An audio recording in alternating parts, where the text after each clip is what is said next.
So we'll just like cut them off, and then go forward to each one. We'll actually stop it. All right, let me just set up my stuff for this one.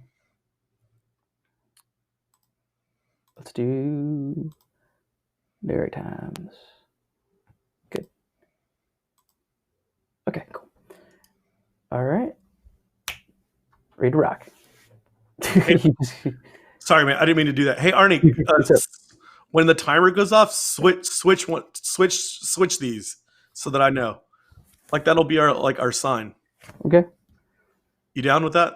If I'm talking or something like that, like that way we just know to wrap it up. Okay. All right. I'm gonna just do 10 minutes, and then we'll just do. We don't have to follow it completely. No, not completely, but like if we just need to wrap it up, just for sure, for time's sake and stuff. Yeah. All right, here we go. Ladies and gentlemen, welcome to Kinetic and Precious Movie News. Today's video, we're going to be talking about a interview that head of DC Films, Walter Hamada, gave to the New York Times. Now, I'm going to pull it up here for you guys to see the screen. Now, this article will be linked in the video description and or wherever you're listening to this. It's also one of the only articles that New York Times doesn't put behind a paywall, just because I think they want people to read certain things, So there's a lot of stuff in this article, and I really do think that this article is an answer to Disney's big Marvel and Star Wars announcements that they did a couple weeks ago, because it just feels like that, because like that was an investor call, and this just feels like a total like shining light to the breadth of things that DC wants to do as well.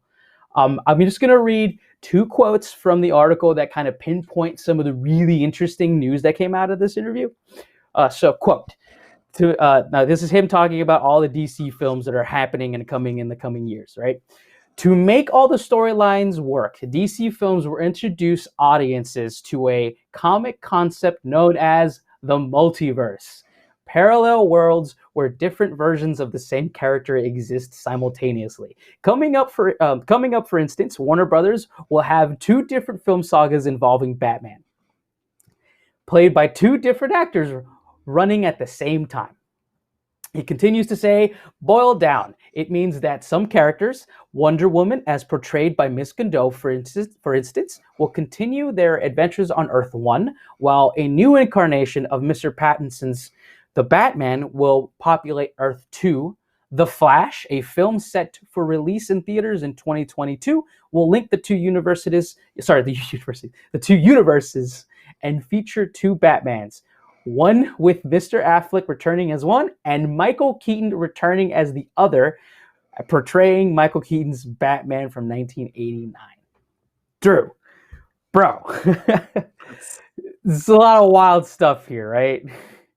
Dude, that's exciting. That really does excite me, man. First of all, I've been gearing up. Tenet just geared me up. I get it. He's just he's back there for Warner Brothers now, but Tenet has geared me up to see a Robert Pattinson Batman. I'm excited. Yeah, I'm pumped. I hope it's good. But can we talk about do you think does this mean like a Snyderverse is gonna happen?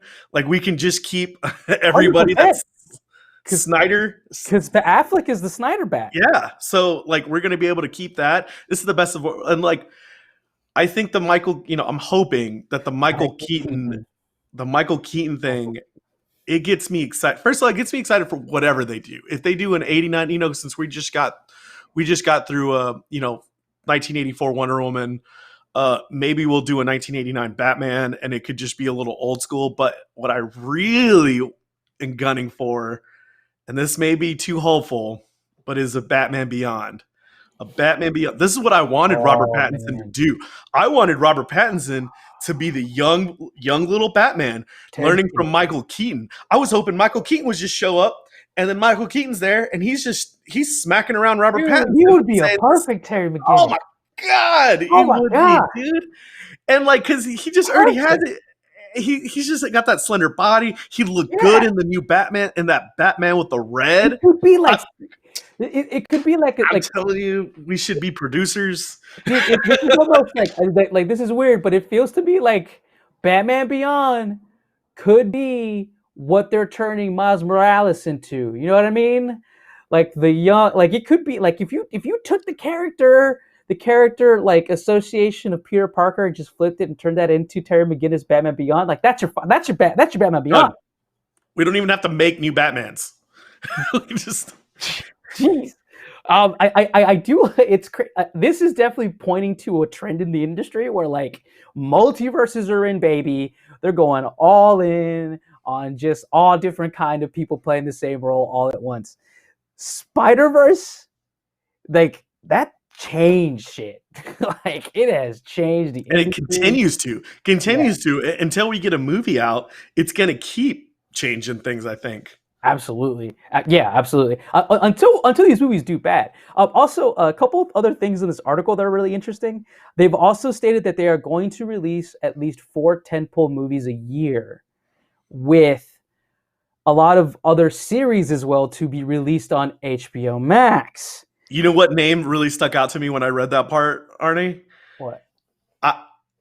My childhood favorite superhero, that's one of these low-key superheroes, is Static Shock. Like Static Oh Shock yeah, was one of my yeah, favorites. And like to think that, because it's an easy concept, right? To think that I could have my Daredevil Netflix show be a Static Shock real life show. It's that's simple. So next time, instead of Netflix and Marvel, it's gonna be, hopefully we can get a Static Shock on HBO Max kind of type thing. Like I'm glad of this announcement. This gets me pumped. for sure. Now, I haven't watched Wonder Woman 1984. I think the general consensus is that it is okay. Because I've heard a lot of I've heard a lot of negative, and I've actually heard some positive. And I think it's like skewing, at least in my mind, about 70-30. I think is the divide. I think the real thing that we need to watch for is the Snyder cut. I think that's going to be a real indicator of what this thing is going to be.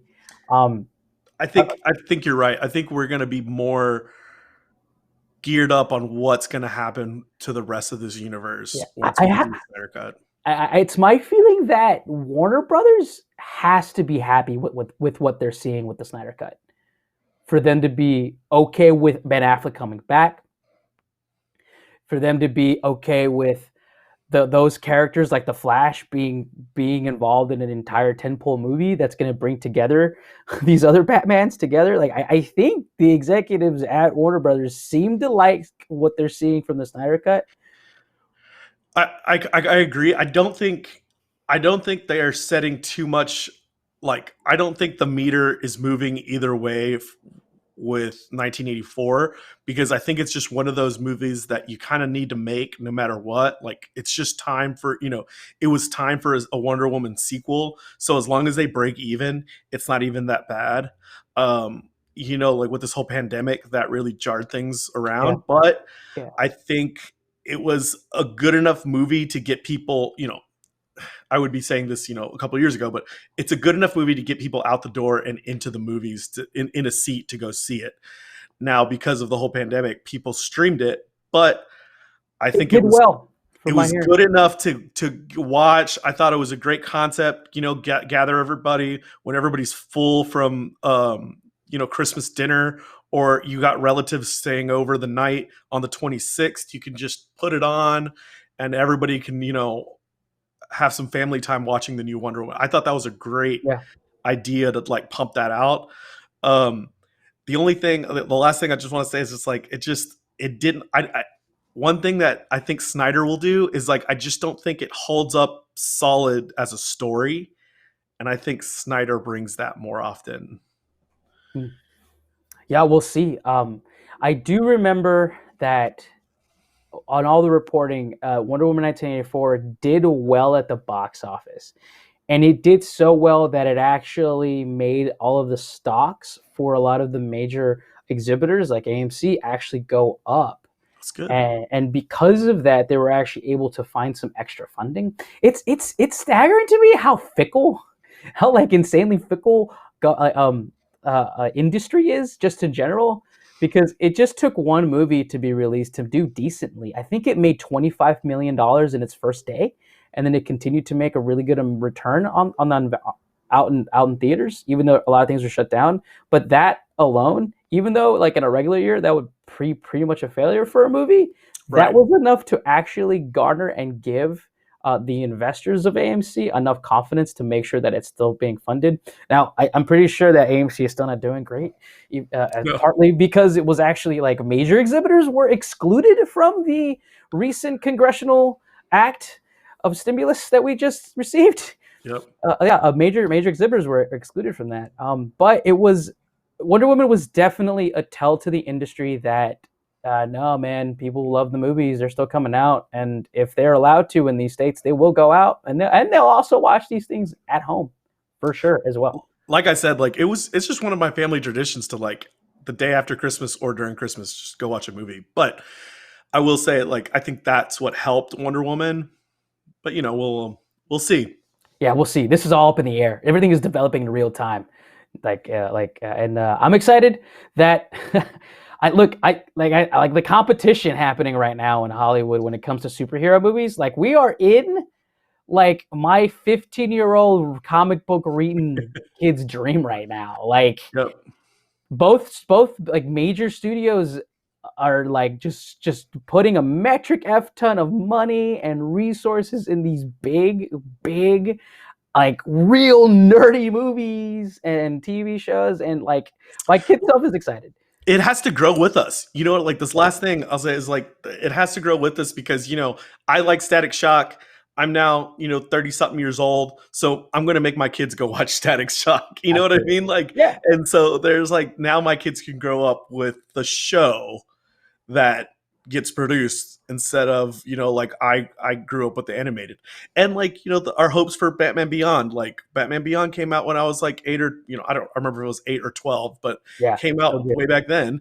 And hopefully like we'll get something from that, and so where the next generation can be excited about that.